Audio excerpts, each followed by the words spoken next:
সন্তান বড় হয়ে চোর, বাটপার, সন্ত্রাসী, জঙ্গি হবে নাকি দেশপ্রেমিক হবে, এটা কিন্তু একটি সন্তান তার পরিবারে তার বাবা মাকে দেখেই শিখে আসে। মাননীয় প্রধানমন্ত্রী শেখ হাসিনা তার জন্মের পর থেকেই দেখেছেন তার বাবা বঙ্গবন্ধু শেখ মুজিবুর রহমান এই দেশের মানুষের জন্য তার পুরোটা জীবন উৎসর্গ করেছেন, খেটে খাওয়া মানুষের স্বার্থে কথা বলেছেন। মাননীয় প্রধানমন্ত্রী শেখ হাসিনার রক্তের ভেতরে দেশের প্রতি ভালোবাসা ঢুকে আছে। তিনি জানেন কিভাবে দেশকে ভালোবাসতে হয়, কিভাবে দেশের মানুষের স্বার্থ নিয়ে কাজ করা যায়। তার মাথায় সবসময় একই জিনিস। আমি একটা ইন্টারভিউ দেখেছিলাম দীপুমণি এক ইন্টারভিউতে বলেছিলেন যে 1/11-এ যখন শেখ হাসিনা জেলে ছিলেন তখন দীপুমণিও অ্যারেস্ট হন এবং দীপুমণি জেলে যান।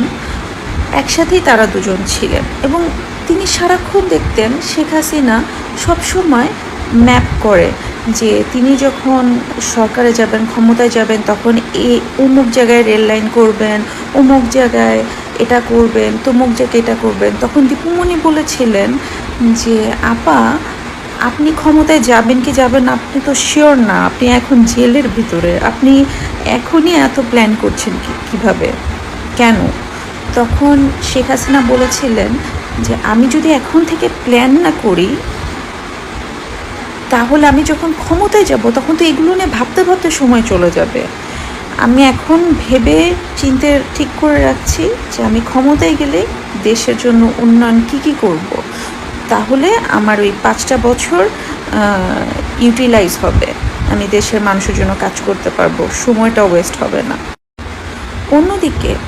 অন্যদিকে তারেক রহমান পরিবার থেকেই শিখে এসেছেন যে নিজেদের স্বার্থে কীভাবে কাজ করা যায়, চুরি, বাটপারি, সন্ত্রাসবাদী করে কিভাবে নিজেদের স্বার্থ হাসিল করা যায়।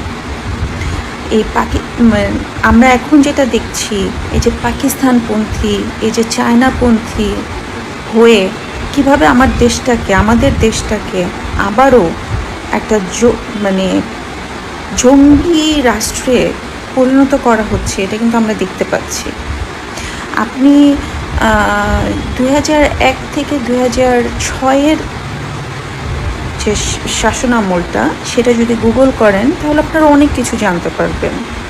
এই গ্রেনেড হামলায় এই জঙ্গি একটা কি বলবো এটাকে, এই জঙ্গি হামলাটাতে যতজন অ্যারেস্ট হয়েছিল এবং এই সারা বাংলাদেশে যত চোর, বাটপার, সন্ত্রাসী ছিল সবাইকে মাননীয় প্রধানমন্ত্রী শেখ হাসিনা জেলে ঢুকিয়ে রেখেছিলেন যাতে বাংলাদেশ নিরাপদ থাকে। আর তারেক রহমান এসে কী করলেন?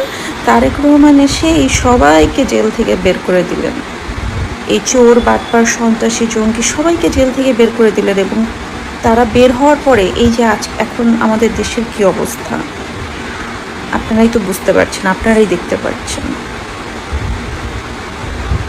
মাননীয় প্রধানমন্ত্রী শেখ হাসিনাকে এই বাংলাদেশে আবারও দরকার।